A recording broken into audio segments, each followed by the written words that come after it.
টেনশনে পড়ে গেছে। সকালবেলা খুব চিন্তা করে রুমের ভিতরে বসে আছি।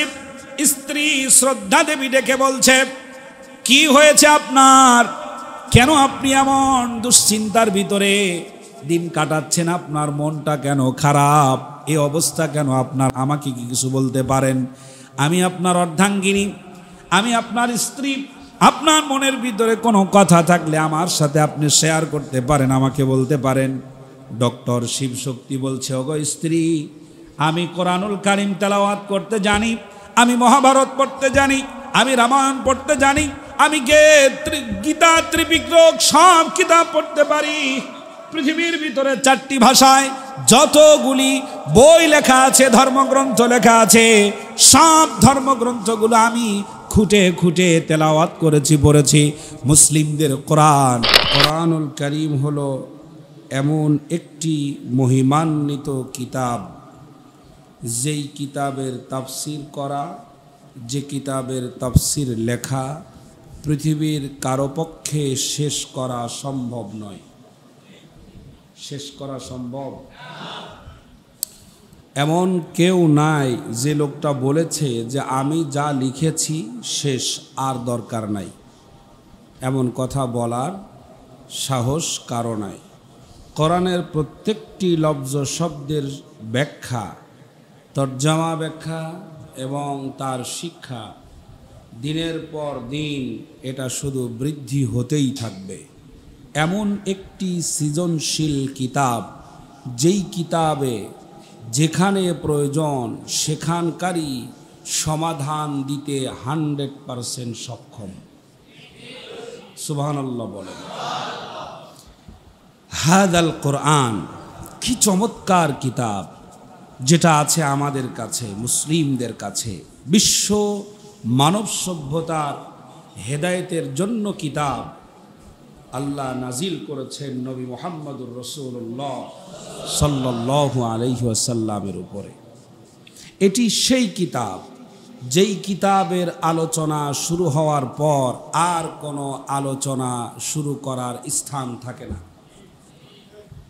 এটি সেই কিতাব যে কিতাব নাজিল হওয়ার পরে পৃথিবীর সকল নাজিলকৃত সহিফা এবং তাওরাত, জাবুর, ইনজিল সহ যত কিতাব নবীদের উপরে নাজিল হয়েছে সমস্ত কিতাবের আইনগুলো রহিত করে দেওয়া হয়েছে, স্থগিত করে দেওয়া হয়েছে। কারণ আমি নাজিল করেছি সর্বশ্রেষ্ঠ কিতাব। সর্বশ্রেষ্ঠ কিতাব তখনই হয় যখন ওই কিতাবের প্রত্যেকটি কথা সমস্ত কথার উপরে শ্রেষ্ঠত্ব পায়। কোরআন কি সর্বশ্রেষ্ঠ কিতাব না? এখন কোরআন যদি সর্বশ্রেষ্ঠ কিতাব হয়, আর এই সময়ে যদি তাওরাত, জাবুর, ইনজিলের কোনো কথা প্রচলিত থাকে, তাহলে কি কোরআনের কথা কি তার সামনে মূল্য থাকলো? না, শ্রেষ্ঠত্ব থাকবে সবার উপরে। এমন একটি শ্রেষ্ঠ কিতাব দিয়েছি যেই কিতাব নাজিল হওয়ার পরে আসমানি আর কোনো কিতাবের নিয়ম, পদ্ধতি, কানুন, কোনো কথা, আইন, কোনো কিছুই আর চলবে না। সুবহানাল্লাহ বলেন। কোনো কিছু চলবে না। তাহলে যেই কিতাব নাজিল হওয়ার পরে আসমানি কিতাবের আইন বাতিল হয়, শুনতেছেন? যে কিতাব নাজিল হওয়ার পরে কি আসমানি কিতাবের কথা কি হয়?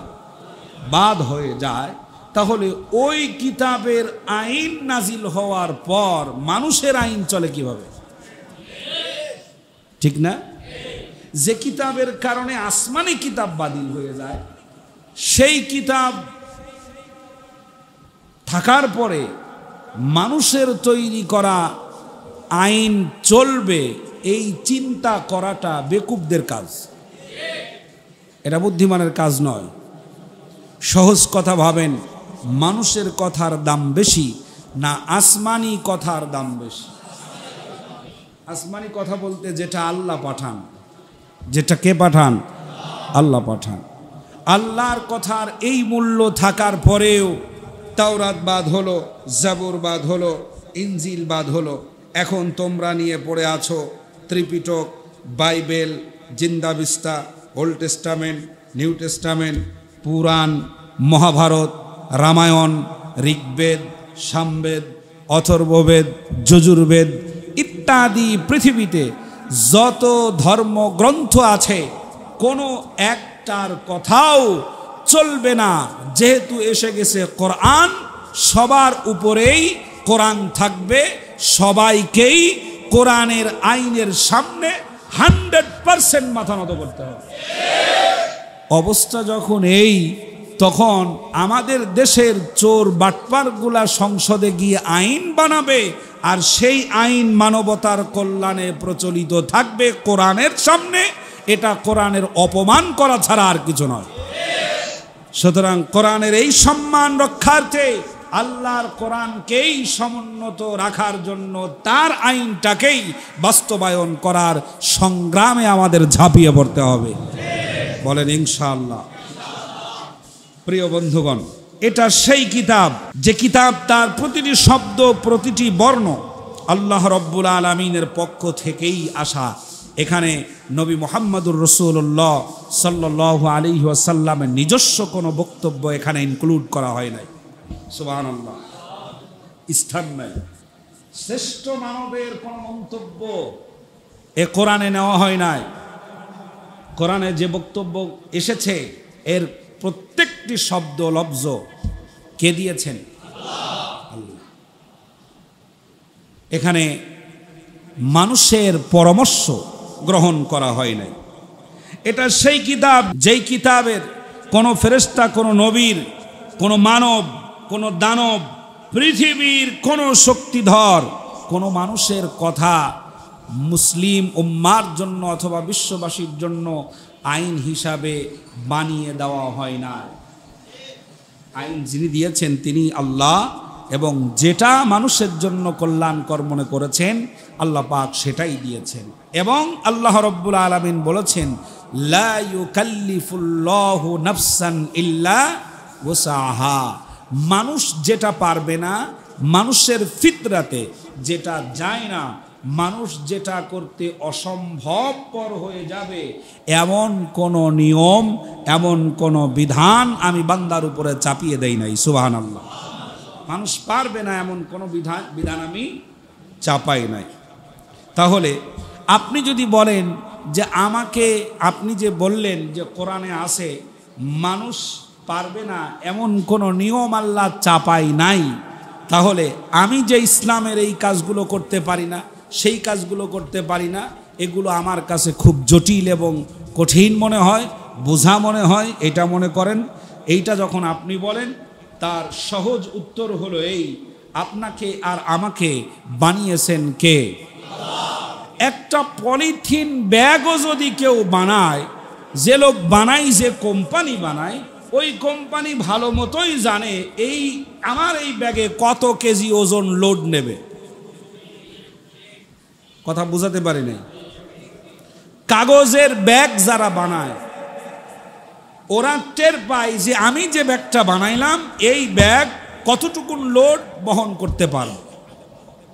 পলিথিন দেখেন না, যখন পলিথিন কেনেন, যখন ব্যাগ কিনেন, তখন বলেন যে ভাই আমার বাজার কিন্তু একটু বেশি, এই ব্যাগে যাবে তো?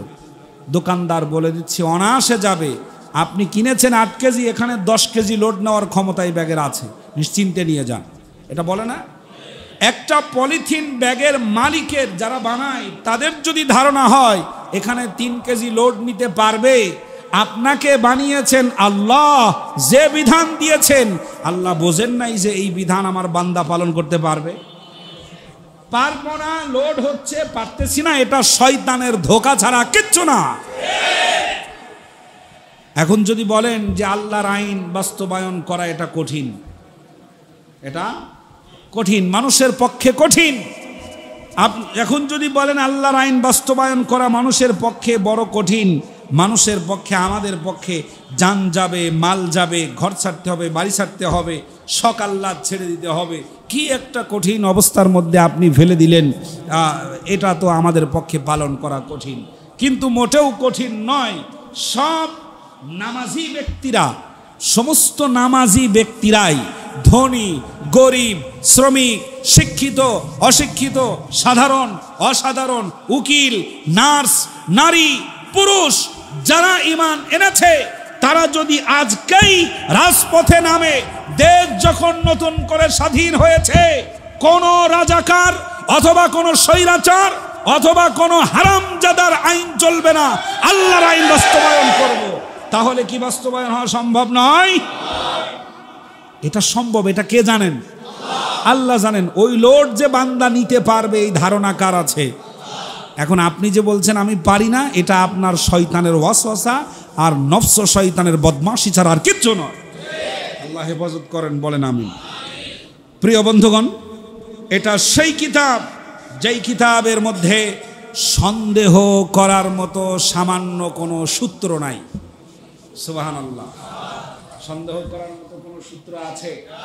সন্দেহ করার মতো কোনো সূত্র নাই। উত্তর ভারতের একজন ডক্টর শিব শক্তি, এই ডক্টর শিব শক্তি শিক্ষিতর দিক থেকে 4টি ভাষার উপরে ডক্টরের ডিগ্রি নিয়েছে এবং পাণ্ডিত্য অর্জন করেছে কোরআনুল কারীমের উপরে, হিন্দু। এবং সে সময়ের ভারতের 65 কোটি মানুষ, সমস্ত লোকেরাই তাকে দেবতার আসনে বসিয়েছে। কথা শুনতেছেন? কোরআনের ভিতরে ভুল হওয়ার কোনো সূত্র, সন্দেহ করার মতো কোনো সূচের মাথা পরিমাণও কোনো জায়গা। এটা আল্লাহু আকবার বলেন। এটা সেই কিতাব। সুবহানাল্লাহ। ডক্টর শিব শক্তির পাণ্ডিত্য, তার আচরণ এবং তাকে যে লোকেরা ভগবানের জায়গায় বসিয়েছে, দেবতার জায়গায় বসিয়েছে, মূর্তি পূজার সাথে ডক্টর শিব শক্তিরও তারা পূজা করে, সম্মান করে।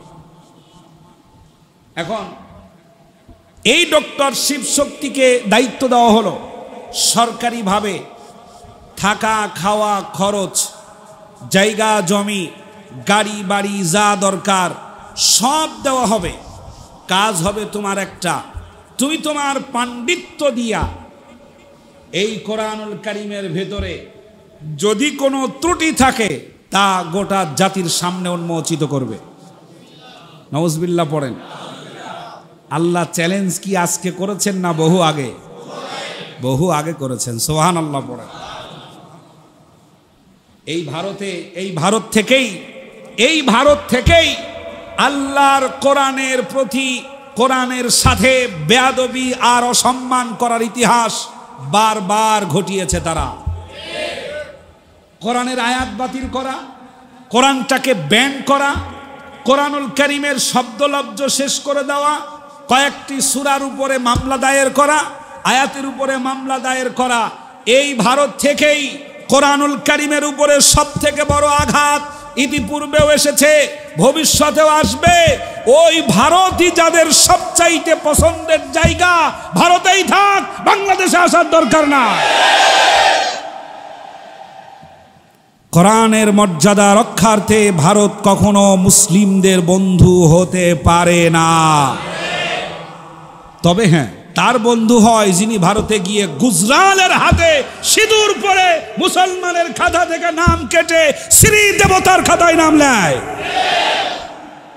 তার পক্ষে সম্ভব। কিন্তু একজন খাঁটি মুসলমানের পক্ষে যারা কোরআনকে এতটা অমর্যাদা করে, অসম্মান করে, তাদেরকে বন্ধু বানানোর কথা মাথায় আনতেও পারে না। সম্মানিত ভাইরা, ডক্টর শিব শক্তিকে দায়িত্ব দেওয়া হলো কোরআনের ভুল ধরার জন্য তিনি চেষ্টা করলেন 4.5 বছর। কত বছর? উত্তর ভারতের সবথেকে বড় মন্দিরে লোকটা শ্লোক পড়ে পূজার উদ্বোধন করে। লোকেরা ফল নিয়ে আসে, টাকা পয়সা নিয়ে আসে, এই সবগুলো ডক্টর শিব শক্তির সামনে দিয়ে ঘুরে দরজার পিছন দিয়ে সব চলে যায় তার বাড়িতে। কারণ মূর্তি তো আর খায় না, মূর্তি কি খাওয়ার শক্তি আছে মূর্তির? খাওয়ার শক্তি নাই।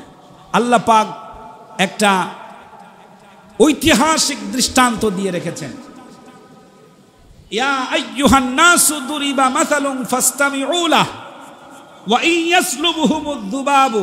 আল্লাহ পাক ঐতিহাসিক দৃষ্টান্ত দিয়ে রেখেছেন, তোমরা যাদের কাছে চাচ্ছ, যাদের কাছে সাহায্য প্রার্থনা করছো, যাদেরকে খাওয়াচ্ছ, হাত আছে তারা নড়তে পারে না, পা আছে তারা হাঁটতে পারে না, আল্লাহ রাব্বুল আলামিনের সমকক্ষ হওয়া তো দূরের কথা, তাদের সামনে থেকে কোনো খাবার যদি মশা মাছি কেড়ে নিয়ে যায় সেইটা ছিনিয়ে রাখার ক্ষমতা তাদের নাই। এমনকি মশার চাইতেও ছোট্ট একটা প্রাণীও বানানোর মতো ক্ষমতাও তাদের নাই। এখন তারা তো খায় না, সব খাবার এই পণ্ডিতের সামনে দিয়ে ঘুরা পণ্ডিতের বাড়িতে চলে যায়। এত ফল, এত টাকা পয়সা, এত কিছু কেমনে কি হবে, এগুলো ম্যানেজ করার জন্য ডক্টর শিবশক্তির স্ত্রী অস্পরা, তিনি নিজে, দেবী অস্পরা, তিনি নিজে এই খাবারগুলো ব্লেন্ডার করে জুস বানায়া, ফলগুলো ব্লেন্ডার করে, এত ফল কি আর চাবায়ে খাওয়া যায়? হ্যাঁ, এত ফল তো চাবায়ে খাওয়া যায় না, এগুলোকে ব্লেন্ডার করে জুস বানায়া সেইটা ওরা ঢক ঢক করে গিলে খায়। চলছে এরকম দারুণ দিন, কোনো সমস্যা নাই, কোনো অসুবিধা নাই। ডক্টর শিবশক্তির স্ত্রী, ওনার স্ত্রীর নাম হলো শ্রদ্ধা দেবী, আর ওনার একটি মাত্র কন্যা সন্তান ছিল, তার নাম ছিল অস্পরা, দেবী অস্পরা। ওনার স্ত্রীর নাম হলো শ্রদ্ধা দেবী। এই শ্রদ্ধা দেবী ব্লেন্ডার করে জুস বানায় নিজে খায়, কন্যাকে খাওয়ায়, স্বামীকে খাওয়ায়। রাতের বেলা 4 বছর পর কোরআনের ভুল ধরার জন্য চেষ্টা করছে, প্রতিটি আয়াত, প্রতিটি শব্দ লফজ এগুলো বিশ্লেষণ করে দেখেছে কোরআনের ভুল তো নাই, প্রত্যেকটি বাঁকে বাঁকে জীবনের আমার ভুলই ধরা পড়ছে কোরআনের কাছে। আমি যেটাকে কোরআনের ভুল মনে করছি পরক্ষণেই সেটা প্রমাণ হচ্ছে সায়েন্টিফিক ভাবে, সায়েন্সের ভাষায়, ডাক্তারি ভাবে, চিকিৎসার দিক থেকে, লজিকের দিক থেকে, কোন দিক থেকে এটা কোরআনের ভুল নয়, বরং ভুলটা আমার। আল্লাহু আকবার।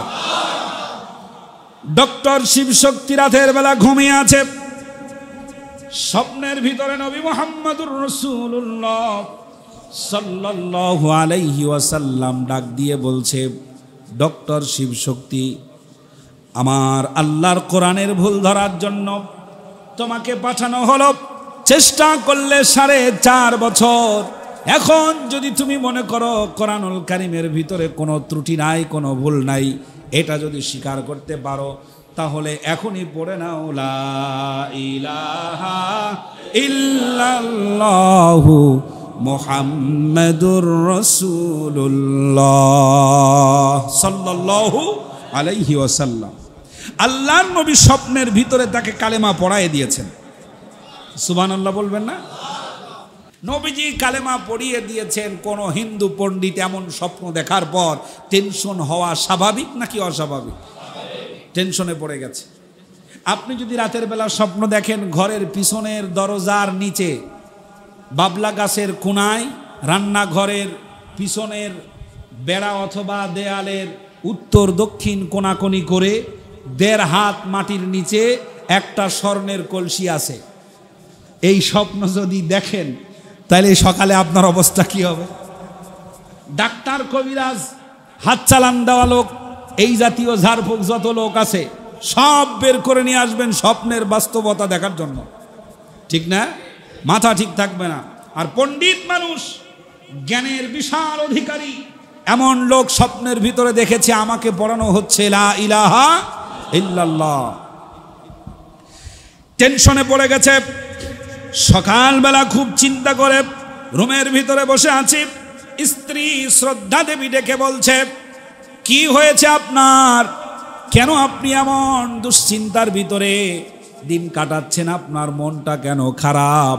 এই অবস্থা কেন আপনার? আমাকে কি কিছু বলতে পারেন? আমি আপনার অর্ধাঙ্গিনী, আমি আপনার স্ত্রী। আপনার মনের ভিতরে কোনো কথা থাকলে আমার সাথে আপনি শেয়ার করতে পারেন, আমাকে বলতে পারেন। ডক্টর শিবশক্তি বলছে, ওগো স্ত্রী, আমি কোরআনুল কারীম তেলাওয়াত করতে জানি, আমি মহাভারত পড়তে জানি, আমি রামায়ণ পড়তে জানি, আমি গীতা ত্রিপিটক সব কিতাব পড়তে পারি। পৃথিবীর ভিতরে 4টি ভাষায় যতগুলি বই লেখা আছে, ধর্মগ্রন্থ লেখা আছে, সব ধর্মগ্রন্থগুলো আমি খুঁটে খুঁটে তেলাওয়াত করেছি, পড়েছি। মুসলিমদের কোরআন সূরাতুল ফাতিহা থেকে নাস পর্যন্ত গবেষণা আকারে আমি তেলাওয়াত করেছি এবং পড়েছি। আমার কাছে মনে হয়েছে তাম পৃথিবীর যত ধর্মগ্রন্থ আছে কোনোটাই ঠিক নাই। একটা মাত্র ধর্মগ্রন্থ এখনো ঠিক অবস্থায় বিজয়ের গৌরব নিয়ে দ্বীপ্রহরের সূর্যের মতো দীপ্তমান হয়ে পৃথিবীর মানুষের সামনে আছে, সেটার নাম হলো কোরআন। এবং রাতের বেলা আমি এটা স্বপ্ন দেখেছি, কি করব কি না করব, কিংকর্তব্য বিমূঢ় হয়ে পড়েছি, কোথায় যাব, কিভাবে কেমনে কি হবে। স্ত্রী ডেকে বললেন, স্বামী আমার, এই ভারতের কোটি কোটি মানুষ আপনাকে দেবতার আসনে বসিয়েছে, আপনাকে পূজা করে। আপনি যে কোনো পরিস্থিতিতে সত্যর পক্ষ অবলম্বন করবেন, কারণ যারা আপনাকে দেবতার সমান মনে করে তাদের সামনে আপনি কখনো মিথ্যার দিকে ধাবিত হবেন না। যেটা সত্য আপনি সেই দিকে আপনি ধাবিত হবেন। আপনি নিজে যদি মিথ্যার দিকে চলে যান, গোটা জাতি বিভ্রান্ত হয়ে যাবে। আপনার কাছ থেকে, এমন পণ্ডিত মানুষের কাছ থেকে মানুষ কখনো বিভ্রান্ত আশা করে না। যেটা হক, যেটা সত্য, যেটা ন্যায়, সেই দিকে আপনার যাওয়া উচিত। শ্রদ্ধা দেবীকে ডক্টর শিবশক্তি বললেন, স্ত্রী আমি জানি, আর আমি যেটা সত্য সেটার দিকে যদি চলে যায়, আগামী দিন থেকে ফলের রস চিরতরে বন্ধ হয়ে যাবে। ফলের রস আর জুটবে না, বন্ধ হয়ে যাবে। শ্রদ্ধা দেবী বললেন, স্বামী আমার, আপনার মতো আমি অত মহাপণ্ডিত নই। যদি সত্যকে আঁকড়ে ধরার জন্য ফলের রস কোরবানি দিতে হয়, আমার কোনো অসুবিধা নাই, কোরবানি দিয়ে দেব। আপনি অবশ্যই সত্যের দিকে চলে যাবেন। কন্যা সন্তান সামনে দাঁড়ানো। ডক্টর শিবশক্তি স্ত্রীকে বলল, তোমরা দুজনে সাক্ষী থাকো। আমি আবার পড়ে নিলাম, লা ইলাহা ইল্লাল্লাহু মুহাম্মাদুর রাসূলুল্লাহ সাল্লাল্লাহু আলাইহি ওয়াসাল্লাম। এমন পণ্ডিত ব্যক্তিরা যারাই কোরআনুল কারীমার ভুল ধরার জন্য চেষ্টা করেছে, সাধনা করেছেন, শেষ পর্যন্ত কোরআনের কাছেই তাদের মাথা নত করতে তারা নিজেরাই বাধ্য হয়েছে। দেখেছে আল্লাহর কোরআনে কোনো ভুল নাই, ভুল নাই, এটা আমাদের শান্তি, এটা আমাদের প্রশান্তি। সুবহানাল্লাহ। এমন এক কিতাবের অনুসরণ আমরা করি যেই কিতাব পৃথিবীর কেউ ভুল ধরতে পারে না। আল্লাহু আকবার বলেন। এমন এক কিতাবের অনুসরণ আমরা করি, পৃথিবীর কোন রাজনীতিবিদ বলার সাহস পায় না এই কোরআনের এই আইনটা, এই আয়াতটা থাকবে না। সাহস পায়? সাহস পায় না। একবার নাড়া দিয়ে দেখেছে নূপুর শর্মা, ভারতের নূপুর শর্মা একবার নাড়া দিয়ে দেখেছে। ভারতের রেজভি নাড়া দিয়ে দেখেছে কোরআনুল কারীমের 26টি আয়াত ভারতের আদালত, কোর্টের মাধ্যমে বাতিল করার চেষ্টা করেছে। এবং বাবরি মসজিদের সাবেক খতিব, সেখানে তিনি যখন নামাজ আদায় করতেন, সেদিন তিনি উচ্চ কণ্ঠে মসজিদে বলেছিলেন, আল্লাহর কোরআন ব্যান করার জন্য যে উকিল দাঁড়াবে এবং যেই জজ কলম দিয়ে লিখবে আল্লাহর কোরআন বাদ করা হলো, তার জিহ্বাটা টিনে ভারতের মাটিতেই ছিঁড়ে কুত্তা দিয়ে খাওয়ানো হবে। তারা ছিলেন ইমাম, খতিব। বাবরি মসজিদ মুসলিমদের জাতীয় মসজিদ। আমাদের আরেকটা জাতীয় মসজিদ আছে ঢাকায়, নাম কি? বাইতুল মুকাররম। এখানে ইমাম নিয়ে চলে যত ধান্দাবাজি, ঠিক না? ইমাম নিয়ে চলে ধান্দাবাজি। বিশ্বাস করেন, মরহুম উবাইদুল হকের মতো বর্ষিয়ান ইমাম আজ পর্যন্ত আর একটা আসে নাই। জাতীয় মসজিদের ইমাম হবে, গোটা জাতির কল্যাণে কথা বলবে। বাবরি মসজিদের ইমাম সেদিন বলেছিলেন, আমার কোরআনকে ব্যান করার জন্য যেই আদালতে রায় লেখা হবে তার হাত আর জিহ্বা টেনে ছিঁড়ে কুত্তা দিয়ে খাওয়াবো আমি। এরা ছিল ইমানদার, কোরআনের হেফাজতকারী। সুবহানাল্লাহ। প্রিয় বন্ধুগণ, 26টি আয়াত বাতিল করার জন্য এই লোকটা যেই কোর্টে মামলা করেছিল, আল্লাহ রাব্বুল আলামিন গোটা জাতির সামনে তাকে ল্যাংটা করে দিলেন। এমন ল্যাংটা করলেন এখন তার মুখও দেখা যায় না। এমন অপদস্থ আল্লাহ রাব্বুল আলামিন করলেন নূপুর শর্মাকে, এখন সে কোনো জায়গায় সম্মানের সাথে বসতেও পারে না। বিদেশের এক বদমাস কোরআনুল কারীমের পৃষ্ঠা ছিঁড়ে আগুনে ফেলতে ফেলতে আল্লাহ রাব্বুল আলামিন তাকে এমন অবস্থা করলেন, রোড অ্যাক্সিডেন্টে মৃত্যু দিলেন। মৃত্যু দেওয়ার পরে তার লাশের টুকরাও খুঁজে পাওয়া গেল না। আল্লাহু আকবার। সেই কিতাব আমরা অনুসরণ করি। সুবহানাল্লাহ। আমার মনে প্রশান্তি, এমন একটা কিতাব মানি যেই কিতাবে হাত দিলে আল্লাহ শাস্তি দেয়। আল্লাহু আকবার। সুবহানাল্লাহ, সুবহানাল্লাহ। এটা আমাদের প্রশান্তি। কোরআনে কোনো ভুল নাই, কোরআনের কোনো ত্রুটি নাই। কোরআন এমন একটা কিতাব যেই কিতাবের সাথে আসলে আল্লাহ সম্মান বাড়িয়ে দেয়। কি শান্তি লাগে না? প্রাণ ভরে বলেন সুবহানাল্লাহ। আল্লাহ আপনাদের সম্মান বাড়িয়ে দিন, আল্লাহ আপনাদের ইজ্জত বাড়িয়ে দিন, কোরআনের বারাকা দান করেন। কোরআনের নূর দিয়ে প্রত্যেকের হৃদয় বক্ষকে আল্লাহ রাব্বুল আলামিন ভরপুর করে দেন। কোরআনের প্রেম দিয়ে হৃদয়টাকে টইটুম্বুর করে দেন। কোরআনের পথে আমরণ আল্লাহ পাক আমাদের কবুল করেন। সবাই বলেন আল্লাহুম্মা আমিন। তাহলে কোরআনের কোনো ভুল, এই কোরআনের সাথে মানুষেরা যত জুড়ে মিলে থাকবে আল্লাহ পাক সে জাতির ভাগ্য তত সুপ্রসন্ন করে দিবেন। সুবহানাল্লাহ। এটা সেই কিতাব যে কিতাবের ভুলের কোনো অস্তিত্ব নাই। এ সেই কিতাব যেই কিতাবের মতো আর একটি কিতাব পৃথিবীতে নাই। সুবহানাল্লাহ। স্বর্ণের মতো দেখা যায়, ওটারে কি কন? হ্যাঁ, সিটি গোল্ড। ওটারে কি বলেন? City gold. মুখ্য সূক্ষ্ম মানুষ যারা, তাদের সামনে যদি সিটি গোল্ড, একটু ভালো মানের সিটি গোল্ড আর স্বর্ণ দেন, তাহলে ও তো টেরই পাবে না। ঠিক না? কত চোর আছে চুরি করে নিয়ে যাওয়ার পরে কয় কি ভুলটা করলাম, ভাবছিলাম স্বর্ণের চেন, এখন দেখি সিটি গোল্ড। ছিনতাইকারীরাও বিপাকে পড়ে যায়। কি ঠিক না? ছিনতাইকারীরা মনে করে লোকটা, মহিলাটার গলার মধ্যে যে মোটা চেন দেখছি, সর্বনাশ, এটা যদি ছিনতাই করবার পারি তাইলে তো কম্ম সারা। টান দিয়ে খুলে নিয়ে গিয়ে স্বর্ণকারের কাছে দেওয়ার পরে স্বর্ণকার বল, ধর মিয়া, এটা কি স্বর্ণ নাকি? এটা তো সিটি গোল্ড। এরকম বিপাকে পড়ে না? পড়ে। তাহলে স্বর্ণের মতো দেখা যায়, এটার নাম হলো সিটি গোল্ড। এরকম বানিয়েছে, এরকম বানানো হয়েছে। একই মডেল পাশাপাশি রাখলে দর্শনার্থী যারা তাদের চোখের দিকভুল হয়ে যায়, এরকম বহু কিছু দৃষ্টান্ত রাখার মতো পৃথিবীতে আছে, মানুষেরা বানিয়েছে। সুবহানাল্লাহ। মানুষ, বিজ্ঞান অনেক রকম করে অনেক কিছু বানিয়েছে, কিন্তু কোরআনুল কারীম সেই কিতাব যেই কিতাবের মতো করে একটি কিতাবও পৃথিবীর মানুষ বানাতে পারে নাই। ওরে স্বর্ণের পাশের সিটি গোল্ড রাখলে তো বোঝা যায় স্বর্ণের মতো। স্বর্ণের মতো একটি আয়াতের পাশে একটা শব্দ রেখে বলতে পারে না এটা কোরআনের মতো। আল্লাহু আকবার। এই বিশালত্ব আল্লাহ রাব্বুল আলামিন এই কিতাবের ভিতরে রেখে দিয়েছেন। সুবহানাল্লাহ। আমরা সেই কিতাবের অনুসারী। আল্লাহু আকবার। মনে শান্তি লাগে? আমাদেরকে দমাবে কারা? আমাদেরকে চুপ করাবে কারা? আমাদেরকে শেষ করবে কারা? যারা আমাদেরকে শেষ করতে চাইবে তাদের শেকড় নাই। ও মুসলমান, যদি আপনাদেরকে প্রশ্ন করি এই কোরআনের সাথেই থাকতে চাই, উত্তর কি দেবেন?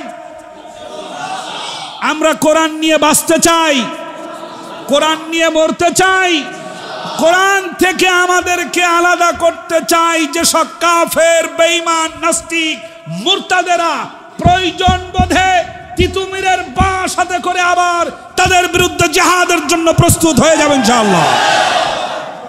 আল্লাহ যেন কবুল করেন, বলেন আমিন। কি তৃপ্তির কিতাব! সুবহানাল্লাহ। কি তৃপ্তির কিতাব! যত পড়বেন এর রস, এর মাধুর্যত, এর শব্দের দারুণ টুনটুন আওয়াজের খেলা, বাড়তে থাকবে। সুবহানাল্লাহ, সুবহানাল্লাহ, সুবহানাল্লাহ। কোরআনুল কারীমের কি মর্যাদা, কি সম্মান, কি ইজ্জত, কি বড়ত্ব, কি মহত্ব, কি পূর্ণত্ব প্রাপ্ত, পূর্ণ করে দিয়েছেন, কোনো ত্রুটি নাই, কোনো কমতি নাই। সুবহানাল্লাহ। আল্লাহ পাক কোরআনের জন্য আমাদেরকে কবুল করেন, বলেন আমিন। এটা সেই কিতাব যে কিতাবে সমস্ত নবীদের খবর এসেছে, যে কিতাবে সব নবীদের খবর এসেছে। এটা সেই কিতাব যেই কিতাবের একটি শব্দ হারিয়ে যায় না। নাজিলের পর থেকে শুরু করে অদ্যাবধি পর্যন্ত এতবার ছাপানো হয়েছে। কোরআনুল কারীম ছাপানোর জন্য ষড়যন্ত্র করে ভারত থেকেও কোরআনুল কারীম ছাপিয়ে আনা হয়েছে লক্ষ লক্ষ কপি। ভারত থেকেও ছাপানো হয়েছে। আমার দেশের ছাপাখানা বন্ধ রেখে ভারত থেকে বইগুলো ছাপিয়ে এনেছিল বিগত সরকারের স্বৈরাচারের দলের লোকেরা। সেই সময় কোরআনও ছাপানো হয়েছে লক্ষ লক্ষ কপি। কোরআনও ছাপানো হয়েছে। সন্দেহ হয় ওইসব কোরআনের ভিতরে কোনো কিছু করছে কিনা। এমনকি ইসলামিক বইয়ের ভিতরে দুর্গার ছবি, ইসলামিক বইয়ের ভিতরে কালীর ছবি। সুবহানাল্লাহ। এটা তো আমার দেশের যেই ছাপাখানা, ওই ছাপাখানায় এই সিল থাকার কথা না, থাকার কথা না। এই সিল দিয়া এগুলো ভারত থেকে ছাপিয়ে আনা হয়েছে। যদি কোনো কোরআনুল কারীমের ভিতরে ভুল ধরা পড়ে অথবা কোনো লফজ শব্দ ধরা পড়ে, আল্লাহ রাব্বুল আলামিন সেটাকে সাইজ করার জন্য বিশ্বের মধ্যে দাঁড় করিয়ে রেখেছেন লক্ষ লক্ষ লক্ষ লক্ষ কোরআনের হাফেজ। সুবহানাল্লাহ। ভুল ধরা পড়বে নাকি পড়বে না? হাফেজ যারা আছে তাদের সামনে যখনই দিবেন বলবে অসম্ভব, এটা ভুল, এই কিতাব এই কোরআন চলবে না, কোথা থেকে ছাপানো হয়েছে এটা বাদ, ওটাকে বাতিল করে দেওয়া হবে। সুবহানাল্লাহ। এই কোরআনের একটি লফজ একটি শব্দ হারিয়ে যায় নাই। এটা সেই কিতাব যেই কিতাবের কথা মানুষের জন্য 100% নিশ্চয়তা দেয়, 100% গ্যারান্টি। সুবহানাল্লাহ। আমরা তো গ্যারান্টি দিতে পারি না, ডাক্তারেরা গ্যারান্টি দেয় না, কথা কয় না। চিন্তা করতেছে ডাক্তারদের বিরুদ্ধে বললে আবার যদি ওষুধ টষুধ ভেজাল দিয়ে দেয়। ডাক্তাররা গ্যারান্টি দেয় কি না? দেয়। 100% নিশ্চয়তা দিলাম, 100% গ্যারান্টি দিলাম। গ্যারান্টি দিবেন না, সারানোর মালিককে।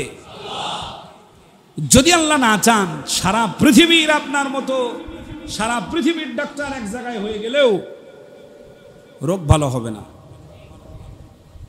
ঘুম হচ্ছে না, যদি আল্লাহ ঘুম না দেন তাহলে ঘুমের ঔষধ আপনি শরবত বানায়া খাইলেও ঘুম হবে না। তার চাইতে বরং শোয়ার সময় পড়বেন ওয়াজআলনা নাওমাকুম সুবাতা। সুবহানাল্লাহ। ওয়াজআলনা নাওমাকুম সুবাতা। সূরা নাবার একটি আয়াত 30 নম্বর পারার। এই আয়াতটা পড়তে পড়তে শুয়ে পড়বেন, দেখবেন আপনা আপনি কখন যেন ঘুম এসে গেছে কোরআনের আয়াতের বরকতে। সুবহানাল্লাহ। আল্লাহ এমন একটি শ্রেষ্ঠ কিতাব আমাদেরকে দান করেছেন, আলহামদুলিল্লাহ। আল্লাহ কবুল করেন, আমিন। সেই কিতাব থেকে আমরা যে আলোচনাগুলো করি সেই আলোচনাগুলো সঠিক হওয়ার কথা। মানবিক দুর্বলতার কারণে আমার থেকে কোনো ভুল শব্দ চয়ন হলে আল্লাহ রাব্বুল আলামিন আপনাদের স্মৃতিপট থেকে তা যেন চিরতরে ডিলিট করে দেন এবং কোরআনের সত্য কথাগুলো স্মৃতির সাথে আল্লাহ রাব্বুল আলামিন যেন সিমেন্টেড করে দেন। বলেন আমিন। ত্রুটির জন্য আল্লাহ রাব্বুল আলামিন দয়া করে মেহেরবানি করে অফুরন্ত দয়ার আধার আল্লাহ পাকের গফুর নামের খাতিরে, জব্বার নামের খাতিরে আল্লাহ রাব্বুল আলামিন আমাকে যেন ক্ষমা করে দেন। দোয়া করেন আমিন। প্রিয় বন্ধুগণ, আল্লাহ রাব্বুল আলামিন বলেছেন শুধু নামাজই পুণ্যের কাজ নয়। আমি গুছিয়ে আনার জন্য বলছি কথাগুলো, এই শুধু নামাজই পুণ্যের কাজ নয়, নামাজের বাহিরেও কিছু কাজ আল্লাহ পাক বলছেন। ইন্নাস সালাতা তানহা আনিল ফাহশাই ওয়াল মুনকার। যারা পারেন পড়েন, ইন্নাস সালাতা তানহা আনিল ফাহশাই ওয়াল মুনকার। জোরে বলেন আল্লাহু আকবার। ইন্নাস সালাত, নিশ্চয়ই নামাজ, তানহা, পৃথক করে দেয়, আলাদা করে দেয়, একা করে দেয়, আনিল ফাহশা, সমস্ত নির্লজ্জতা, অশ্লীলতা, বেহায়াপনা, আনিল মুনকার, এবং আল্লাহ নারাজ হয়, আল্লাহর নাফরমানিমূলক, ইসলাম কোরআন আল্লাহ রসুলের নাফরমানিমূলক অস্বীকার করার মতো এমন সমস্ত কাজ থেকে আল্লাহ পাক নামাজিকে ফিরাইয়া রাখে। সুবহানাল্লাহ। এখন নামাজি নামাজও পড়ে, হ্যাঁ, বাকি কাজগুলোও করে। নামাজও পড়ছে, বাকি কাজগুলোও চলছে, অন্যায় অপরাধগুলোও চলছে। এমনকি মক্কা শরীফে গিয়া পরিকল্পনা করতেছে, থাম, আমি বাড়িতে আসি, তারপরে তোর গোষ্ঠী কিলাই কেমনে দেখ। এরকম বলে না? গেছে কোথায়? মক্কায়। বাইতুল্লাহর চত্বরে তাওয়াফ করছে আর পরিকল্পনা করতেছে, এইবার দেশে গিয়া অমক অমকটারে ফাঁসি দেওয়াই লাগবে, নাইলে ক্ষমতা ঠিক থাকবে না। ইন্নাস সালাতা তানহা আনিল ফাহশা। অথচ আল্লাহ বলছেন নামাজ মানুষকে বিরত রাখে। নামাজ মানুষকে কি রাখে? বিরত রাখে। ফাওয়াইলুল লিল মুসাল্লিন আল্লাযীনা হুম আন সালাতিহিম সাহুন।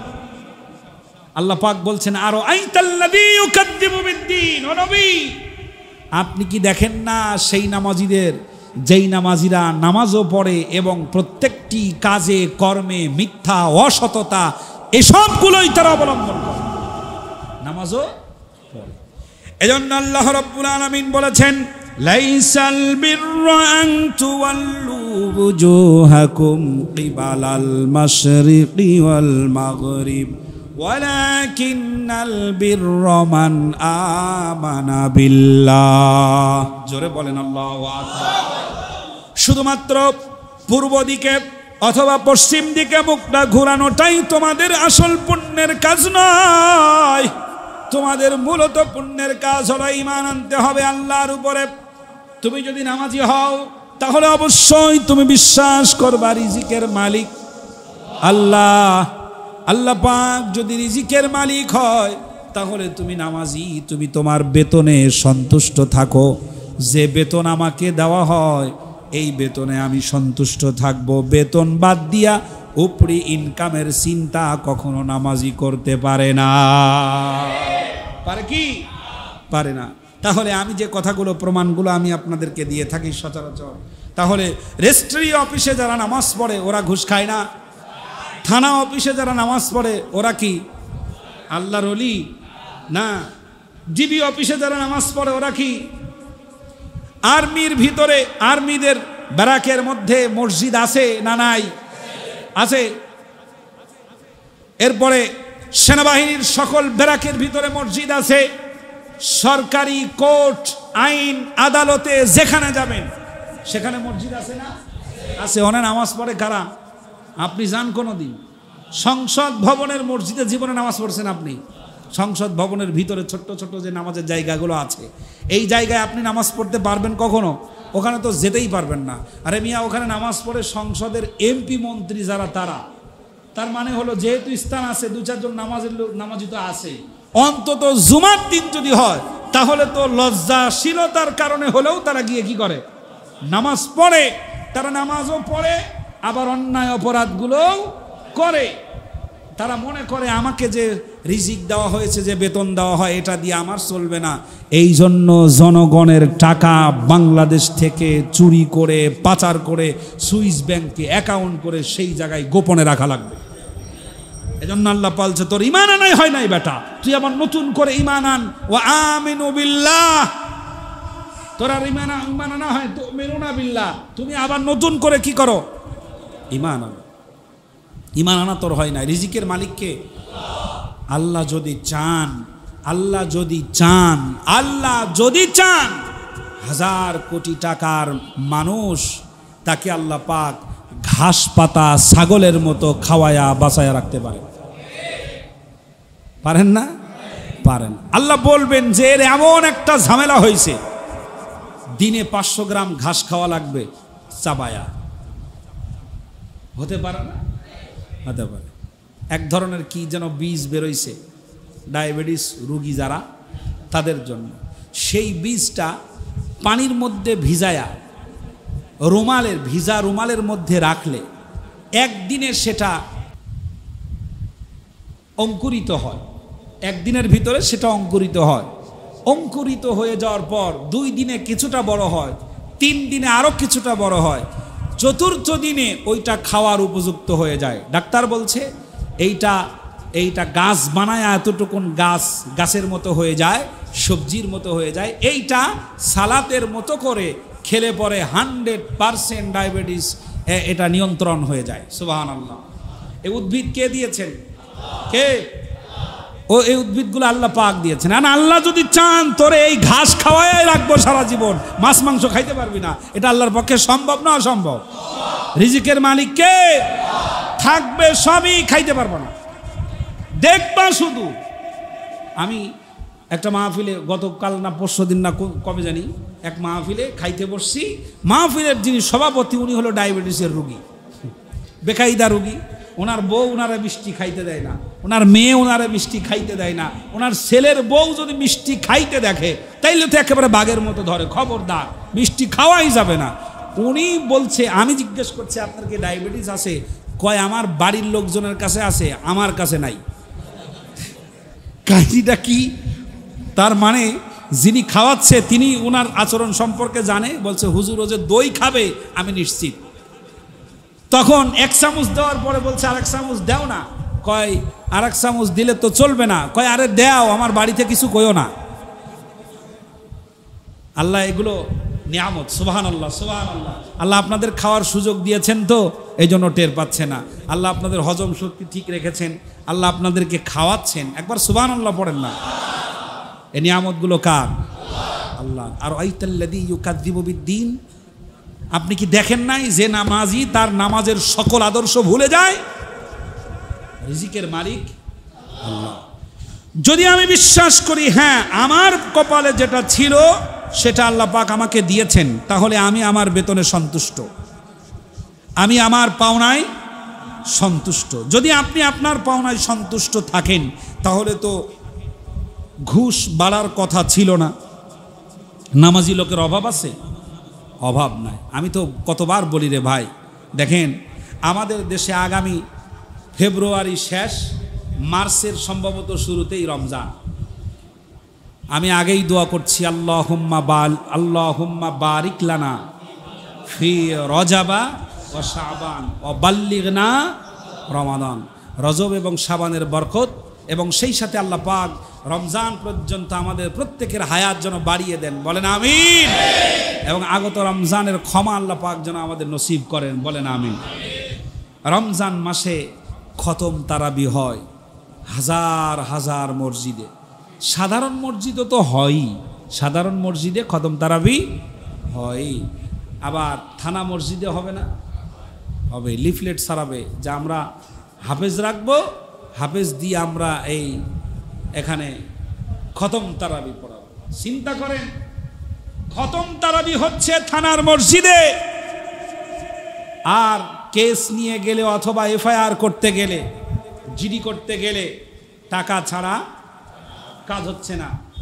মাস শেষ হওয়ার সাথে সাথে সরকারের ঘর থেকে বেতন নেওয়ার জন্য অস্থির হয়ে যাচ্ছে। সরকার বেতন দিচ্ছে জনগণকে এই সেবাটা প্রদান করার জন্য, উনি ওখানে আরেকটা নিয়ম চালু করে বসে আছে, 500 এ হাতে দিবা, কাজ এই হাতে নিবা, ঠিক না?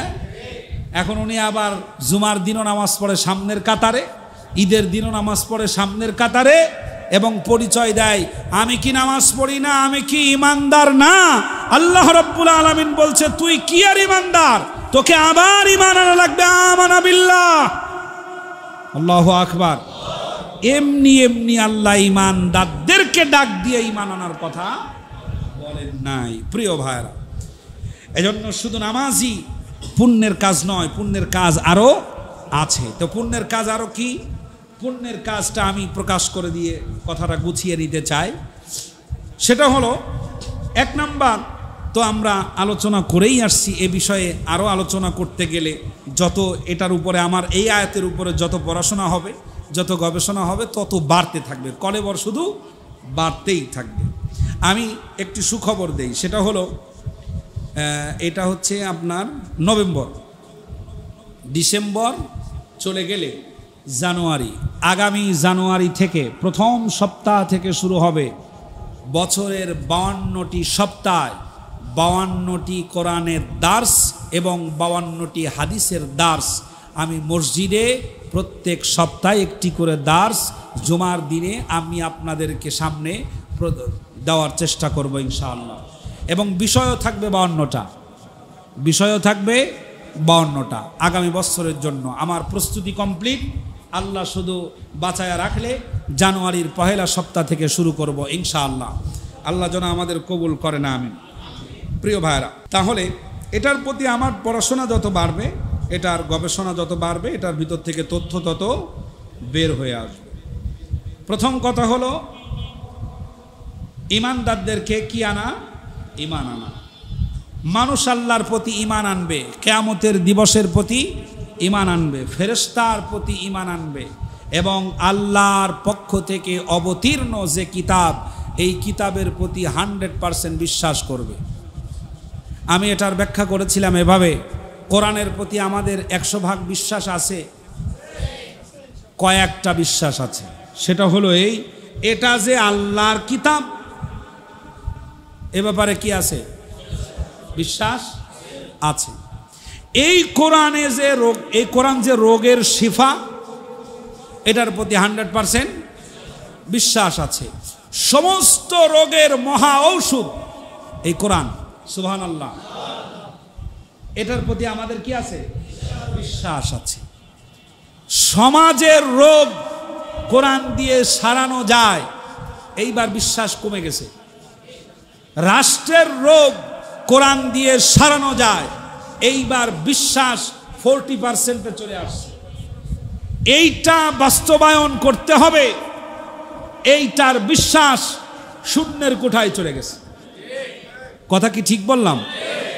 যদি বিশ্বাস থাকতো মানুষের অন্তরে, আল্লাহর কোরআনের আইন বাস্তবায়ন হলেই কেবলমাত্র মানুষের সফলতার সব দরজা খুলে যাবে। এই বিশ্বাস যদি থাকতো, কোরআন এখানে পড়ে থাকে, শয়তানেরা সংবিধান লেখে, আল্লাহর কোরআন সংসদে চলে যায় কবে? বিশ্বাস আছে। সূরা ফাতিহা পড়লে দুরারোগ্য ব্যাধি কি হয়? দূর হয়ে যায়। এই বিশ্বাসটা 100% আছে। সূরা ফাতিহা না পড়লে নামাজ হবেই না, এই বিশ্বাস 100% আছে। কোরআন দিয়ে যে সমাজ চলবে, রাষ্ট্র চলবে, এটা যে আল্লাহ সমাজ রাষ্ট্র পরিচালনার জন্য সংবিধান করে দিয়েছেন, এই কথাটার প্রতি আমাদের বিশ্বাসের দুর্বলতা। আল্লাহ বিশ্বাসের খুঁটিকে আরো মজবুত করে দিন, বলেন আমিন। এরপরে নবীর প্রতি আমাদের বিশ্বাস আছে। সব নবী যারা আল্লাহর পক্ষ থেকে রসুল এবং নবী প্রেরিত হয়েছিলেন, তাদের ব্যাপারে কখনো বিতর্কে জড়াবেন না। সব নবীর প্রতি আমাদের 100% কি আছে? বিশ্বাস আছে। তারা আল্লাহর পয়গম্বর, নবীরা মাসুম, নবীদের কোনো গুনাহ নাই, নবীর সাথী বৃন্দ মর্যাদাপূর্ণ। এবং আমাদের রসুল সাল্লাল্লাহু আলাইহি ওয়াসাল্লাম, নবী মুহাম্মদ সাল্লাল্লাহু আলাইহি ওয়াসাল্লামের সাহাবায়ে কেরাম যারা ছিলেন, তাদের প্রতি আল্লাহ এতটাই সন্তুষ্ট, রাদিয়াল্লাহু আনহুম ওয়া রাদুআন, তারা আল্লাহর প্রতি সন্তুষ্ট, আল্লাহও তাদের প্রতি সন্তুষ্ট। এমন মর্যাদা আল্লাহ পাক তাদেরকে দিয়েছেন, সুবহানাল্লাহ। এটার প্রতি আমাদের বিশ্বাস থাকবে এবং এটার প্রতি আমাদের বিশ্বাস থাকবে। পরবর্তীতে আল্লাহ পাক যেটা বললেন সেটা হলো, আল্লাহর প্রেমে উদ্বুদ্ধ হয়ে, শুনতেছেন কথা? আল্লাহর প্রেমে উদ্বুদ্ধ হয়ে নিজের প্রাণ প্রিয় ধন সম্পদ আল্লাহ রাস্তায় ব্যয় করতে হবে। কি শব্দটা খেয়াল করছেন? এখানে আল্লাহ পাক বলছেন, শব্দটা খেয়াল করেন, আল্লাহ পাক বলছেন কি, ওয়া আতাল মালা আলা হুব্বিহি দাবিল কুরবা ওয়াল ইয়াতামা ওয়াল মাসাকিন। হুব্বিহি, যেইটা তোমার কাছে সবচাইতে বেশি কি প্রিয়, মহব্বতের, ভালোবাসার বস্তু যেটা, সেটা থেকে তোমাদেরকে ব্যয় করতে হবে আল্লাহর রাস্তায়, আল্লাহর জন্য। আল্লাহর প্রেমে উদ্বুদ্ধ হয়ে নিজের প্রাণ প্রিয় সম্পদ, আমাদের প্রাণের চাইতেও প্রিয় সম্পদ, টাকা পয়সা প্রাণের চাইতেও প্রিয়, ঠিক না? ঠিক। জায়গা দখল করার জন্য জীবন যায় যাক, তারপরে ওটা নিয়েই ছাড়বো। কি স্লোগানটা এটা না? নিয়েই ছাড়বো। আমি যদি মরেও যাই তারপরে তো ছাড়বো না। ওটা যদি মরেই যায় তাহলে ধরবে কেমনে, এই চিন্তা করে না। বলে আমি যদি মরেও যাই তারপরেও তো ছাড়বো না, এরকম কথা বলি। তাহলে জানের প্রাণ প্রিয় সম্পদ দান করতে হবে কোথায়? আত্মীয় স্বজন। খেয়াল করেন, কোথায়? আত্মীয় স্বজন। দান করার সময় আমরা এতিমখানা ছাড়া আর কিছু সহে দেই না। দুই চোখের ভিতরে দুটো এতিমখানা নিয়ে বসে থাকি। দেখেন আল্লাহ বলছেন প্রথম নাম্বার হলো কে? আত্মীয় স্বজন। দেখেন তো আপনার আত্মীয় স্বজনের ভিতরে কে বিপদগ্রস্ত হয়ে আছে, কে বিপদে পড়ে আছে? আপনার আত্মীয় গরিব মানুষ, বাড়ির দুটো পেঁপে, দুইটা কলা নিয়ে আপনার বাড়িতে দেখতে আসছে। আপনি তারে ভালো মতো খাওয়ালেন, যাওয়ার সময় আপনি কি তার হাতে কিছু হাদিয়া তুলে দিচ্ছেন? ধন্যবাদ যারা দিচ্ছেন, যারা দিচ্ছেন না তারা শিক্ষা গ্রহণ করেন। ওয়া আতাল মাল আলা হুব্বিহি দাবিল কুরবা, যারা তোমার নিকটাত্মীয়, তোমার কাছে আসলো গ্রাম থেকে, প্রা থেকে, মহল্লা থেকে, আসার পরে তোমার কাছে বিপদের কথাগুলো বলল। উনি যখন চলে যাচ্ছে, তোমার কাছে বিপদের কথা বলার পরেও যখন চলে যাচ্ছে, তখন কি তোমার মনে হচ্ছে না আমি 100 ভাগ তাকে সাহায্য করতে পারলাম না, অন্তত 500টা টাকা তার হাতে দিয়ে বলি, ভাই এইটা খরচ করে বাড়িতে যাও, দেখি তোমার জন্য কতটুকুন কি করা যায়। আরে কথা দিয়েও তো মানুষের হৃদয় ভরে দেওয়া যায়, কি কন ঠিক না? ফকির আপনার কাছে হাত পেতে চাইলো যে ভাই আমারে দেন কিছু, আপনি তারে ধাক্কা দিয়ে ফিরাই দিলেন। খবরদার এই কাজটা করবেন না। ফাআম্মাল ইয়াতীমা ফালা তাকহার। কোনো ফকির, কোনো মিসকিন, কোনো অসহায়, কোনো দরিদ্র, কোনো গরিব, তার কাঁধে হাত দিয়ে ধাক্কা দিয়ে দরজা থেকে বের করবেন না। আল্লাহর আরশে আজিম পর্যন্ত কেঁপে যায়। যদি আল্লাহ চাকা উল্টায় দেয়, আপনিও কিন্তু ঘাড়ে ধাক্কা খাইতে পারেন, পারেন না? আপনিও ঘাড়ে ধাক্কা খাইতে পারেন। দেখেন না খুনি হাসিনা ঘাড়ে ধাক্কা দিয়ে কত মানুষকে ফাঁসির গর্তের ভিতরে ফেলেছে, এমন ঘাড়ে ধাক্কা খেয়েছে পরনের কাপড় পর্যন্ত নিতে পারে না। আল্লাহ বলছে ফাআম্মাল ইয়াতীমা ফালা তাকহার, ঘাড়ে ধাক্কা দিস না, আল্লাহর আরশ গোসায় ফেটে পড়ে। আল্লাহ বুঝার তৌফিক দেন, বলেন আমিন। প্রিয় বন্ধুগণ, কোনো এতিম, কোনো অসহায়, কোনো ফকির, কোনো মিসকিন, কোনো দরিদ্র যখন আপনার কাছে এসে সাহায্যের হাত বাড়াচ্ছে, কিছু যদি দিতে নাও পারেন, অন্তত পক্ষে রিক্সা ভাড়াটা দেন, আর তাকে বলেন যে বাবারে আসছে এমন একটা সময়, দেওয়ার মতো পরিস্থিতি এই মুহূর্তে আমার কাছে নাই, তুমি একটু চেষ্টা করো, যদি কোথাও থাকে আমি চেষ্টা করছি তোমার জন্য, যদি সম্ভব হয় কিছু করবো ইনশাআল্লাহ। এই কথাটা দিয়ে তাকে খুশি করে দেওয়া যায় না? খুশি করে দেওয়া যায়। আত্মীয় স্বজন প্রাণ প্রিয়। প্রথম কথা হলো আত্মীয় স্বজন। আত্মীয় স্বজনের ভিতরে ভাই বেরাদার আছে না, চাচা ভাতিজা, এরকম আত্মীয় স্বজন, নিকটাত্মীয় যারা আছে। 2 নাম্বার হলো এতিম মিসকিন। এতিম মিসকিন, এতিম হলো যার অভিভাবক নাই। এক কথায় এতিমকে, যার দুনিয়ার অভিভাবক নাই। আমাদের সবার অভিভাবককে আল্লাহ।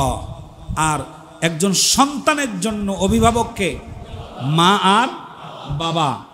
এটা রুবুবিয়্যাতের সাথে সম্পর্ক। মা আর বাবা, আল্লাহর যেমন রুবুবিয়্যাত আছে, মা আর বাবার সম্পর্কটাও রুবুবিয়্যাতের সাথে সম্পর্ক। সুবহানাল্লাহ। আল্লাহ লালন পালন করেন কে? বড় করেন কে? এই বড় করার পিছনে পরিচর্যার ক্ষেত্রে যাদের হাত আছে তারা কারা? মা আর বাবা। আলহামদুলিল্লাহি রব্বিল। আবার ওই দিকে বলছে রব্বির হামহুমা কামা রব্বায়ানি। রুবুবিয়্যাতের সাথে দুটোই সম্পর্ক। সুবহানাল্লাহ। আল্লাহ আব্বা আম্মার মর্যাদা বাড়িয়ে দেন, বলেন আমি। এখন এই নিকটাত্মীয় স্বজন এতিম, যার এই অভিভাবক নাই সে এতিম। আর মিসকিন বলা হয় যার কোনো ভিটা নাই, কিচ্ছু নাই, সরকারি জায়গায় বসবাস করে, নিজের জায়গা জমি নাই, এমন মিসকিনদেরকে সাহায্য করবে। 2 নম্বর হলো, এরপরে হলো মুসাফির। যারা মুসাফির, বিদেশ থেকে একটা লোক আসছে, যেতে পারে না, অনেক সময় আপনারা দেন না যে বাস ভাড়া ছায়ে দিয়ে দেওয়া হয় যে হ্যাঁ গাড়ি ভাড়া, যান আপনি বাড়িতে চলে যান, এরকম। আরেকটা হলো সাহায্য প্রার্থী। মানুষ কিন্তু অল্প ঠেলায় মানুষের কাছে হাত এরকম করে না। এটা কি মনে হয় আপনার কাছে? আপনি পারবেন? পারবেন আপনি? মনে করেন যে প্রচণ্ড ক্ষুধা, এই যে আপনার আমাদের মনির ভাই, আব্দুল হান্নান ভুইয়া, আওয়াল ভুইয়া, এদের পক্ষে জীবনে সম্ভব এই হাত পেতে বলবে যে ভাই একটু দেন আরে কিছু? মরে গেলেও তো সম্ভব না। ইজ্জতের ভারে যদি ওরা শেষ হয়ে যায়, তারপর মানুষের পক্ষে হাত পাতা সম্ভব না। মানুষ যে কেন হাত পাতে, আল্লাহর কাছে 2টা জিনিস হালাল কিন্তু ঘৃণার। হালাল, অপছন্দনীয় হালাল। আল্লাহ 2টা জিনিসকে কি করেন? অপছন্দ করেন, কিন্তু 2টা জিনিস কি? হালাল। 1 নম্বর হলো ভিক্ষা। মানুষ বিপদে পড়ে মানুষের কাছে সাহায্য চাইবে এবং দেওয়ার জন্য আল্লাহ পাক মুমিনদেরকে উদ্বুদ্ধ করেছেন, ইনফাক ফি সাবিলিল্লাহ করার জন্য আল্লাহ পাক আদেশ করেছেন। যদি চাইবে না কেউ, ভিক্ষা করবে না কেউ, সাহায্য চাইবে শুধুমাত্র আল্লাহর কাছে। যদি কেউ বিপদে পড়ে যায়, সব মুমিনেরা হুমড়ি খেয়ে পড়বে, তার সমস্ত কিছু যেন মিটে যায়। সুবহানাল্লাহ। এই শিক্ষা দিয়েছেন কে? আল্লাহ। আজ আমরা এক মুসলমান আর এক মুসলমানের সাহায্য করি না, যদিও করি তাহলে বলি যে 1000-এ 10 টাকা, 1000-এ কত? 100 টাকা, 1000-এ 100 টাকা। হ্যাঁ, সাহায্য করতে পারি, ভাই আয়, আর অসুবিধা নেই। টাকা নাই তো নাই, যদি কয় যে ভাই আমি লাভের পার নেব, তাহলে পরে বলবে যে 1000-এ 100 টাকা। কত হাজার লাগবে? তুই বাড়িতে বসে থাক, আমি টাকা দিয়ে আসতেছি। ঠিক না? হ্যাঁ। আবার অনেকে অপপ্রচার চালায়, হাওলাত দিলে ফেরত আসে না, এই জন্য আমরা আর হাওলাত দিই না। হাওলাত দিলে সম্পর্ক নষ্ট হয়, এ কথা হাদিস বিরোধী, এ কথা কোরআন বিরোধী, এটা বলাই যাবে না। আমাদের একজন ভাই হঠাৎ একদিন আমাকে ফোন দিচ্ছে, বলছে যে ভাই এই ব্যাগটা নাও। হঠাৎ আমাকে ফোন দিয়ে বলছে যে ভাই আমি ব্যবসা করব, আমার তো অবস্থা খুব খারাপ, ওজন মাপার যে দাড়িপাল্লা স্কেল এইটা লাগবে। তো কত লাগবে? 1500 অথবা 2000 টাকা দিলেই হয়। তা আমি আবার পাশের আরেকজনকে ফোন দিয়ে জিজ্ঞেস করলাম, ও কি আসলে ব্যবসা করতে চাচ্ছে? কয় হ্যাঁ, ফলমূল কিনছে, এখন এইটা কেনার জন্য চায়। তাই বললাম কি করব, দেব না? তো বলছে হ্যাঁ অবশ্যই দিবা, তবে নিয়াত করে নাও জীবনে আর ফেরত পাবা না। না মানে বলছে ওর অবস্থা এতই খারাপ যে দিতে পারবে যে এর কোনো গ্যারান্টি নাই। তোমার যদি ক্ষমতা যতটুকুন হয়, তোমার সাধ্যে যতটুকুন কোলাই তুমি দিয়ে দাও, ফি সাবিলিল্লাহ। জীবনে যদি কোনো দিন পাই আলহামদুলিল্লাহ, না যদি পাই তাও ফি সাবিলিল্লাহ, এই নিয়াত করে দিলাম। হ্যাঁ, সম্ভব যদি হয় তাহলে আপনি এটা করতে পারেন, যতটুকুন সম্ভব দিতে পারেন। এই সম্পদ কৃতদাস মুক্ত করার জন্য ব্যয় করতে হবে। আমাদের দেশে এখন কৃতদাস আছে, কৃতদাস নাই। আপনারা কৃতদাস দেখছেন না, কৃতদাস মুক্ত করার জন্য ব্যয় করার ঘোষণা দিয়েছেন কে? অর্ডার কে করেছেন? এখন কৃতদাস দেখছেন না, কিন্তু জেলখানায় আলেম ওলামা দেখছেন না? ওরা কৃতদাসের জায়গায় পূরণ করে রাখছে ওদেরকে দিয়ে। তাদের মুক্ত করার জন্য 10 টাকা হলেও আপনার খরচ করা অত্যন্ত প্রয়োজন। দিনের কথা বলার জন্য যারা জেলখানায় চলে গেছে, কারারুদ্ধ হয়েছে, তাদেরকে সাহায্য করার জন্য, তার বাড়িতে সাহায্য করার জন্য আপনার 50টা টাকা খরচ করা উচিত। এটা আল্লাহ পাক বলছেন। ওলামায়ে কেরাম নির্দোষ, কোনো দোষই নাই। এমন ওলামায়ে কেরাম শুধুমাত্র কোরআনের কথা বলার কারণে, সুদের বিরুদ্ধে আলোচনা করার কারণে, একটা আয়াত নিয়ে তাফসীর করার কারণে মসজিদের মেহরাব থেকে পুলিশ এসে ধরে নিয়ে তারা জেলখানায় ঢুকায় দিয়েছে। এখন এই ব্যক্তিকে মুক্ত করার জন্য আপনার সম্পদ ব্যয় করার প্রয়োজন, আপনি সম্পদ ব্যয় করার জায়গা পান না, ওইখানে গিয়ে আপনি হাজার হাজার টাকা ব্যয় করে দেন। এই অর্ডারগুলো কে দিয়েছেন? আর নামাজ কায়েম করবে এবং যাকাত প্রদান করবে, আর যারা অঙ্গীকার করবে তারা তা পূর্ণ করবে এবং বিপদে অনটনে হক ও বাতিলের সংঘর্ষে ধৈর্য ধারণ করবে। কারণ আল্লাহ পাক ওয়াদা করেছেন চিরদিনের জন্য বিজয় হকপন্থী আর মাজলুমদেরই হয়ে যায়। বিজয় হয় কাদের? মায়ের যারা খায় তাদের, মাজলুম যারা হয় তাদেরই বিজয় হয়। এবং আল্লাহ পাক বলেছেন তারাই সত্যাশ্রয়ী এবং তারাই প্রকৃত মুত্তাকি পরহেজগার মুমিন। জোরে বলেন সুবহানাল্লাহ। নামাজ পড়ে কিন্তু কাউকে সাহায্য করে না, নামাজ পড়ে দেখতে পাচ্ছে লোকটা বিপদে পড়ে আছে, ওষুধ কেনার টাকা নাই, মুখ ঘোরায়া চলে যায়, একটুও কিছু বলে না, দেয় আর খুঁটা দেয় যে আর কত দেব, তোর না সেদিনও দিলাম।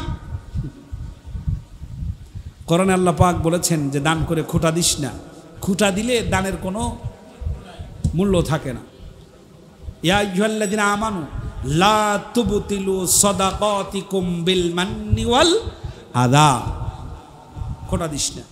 এই কাজগুলো আমাদের করতে হবে সামাজিক উন্নতির জন্য, এই কাজগুলো একে অপরের জন্য আমাদের করতে হবে ইনশাআল্লাহ। যিনি যতটুকুন পারবেন করবেন তো ইনশাআল্লাহ। কোরআনের আয়াত থেকে আমরা এই সাহায্য করার শিক্ষাটা গ্রহণ করব। আল্লাহ যেন আমাদের তৌফিক দান করেন, বলেন আমিন।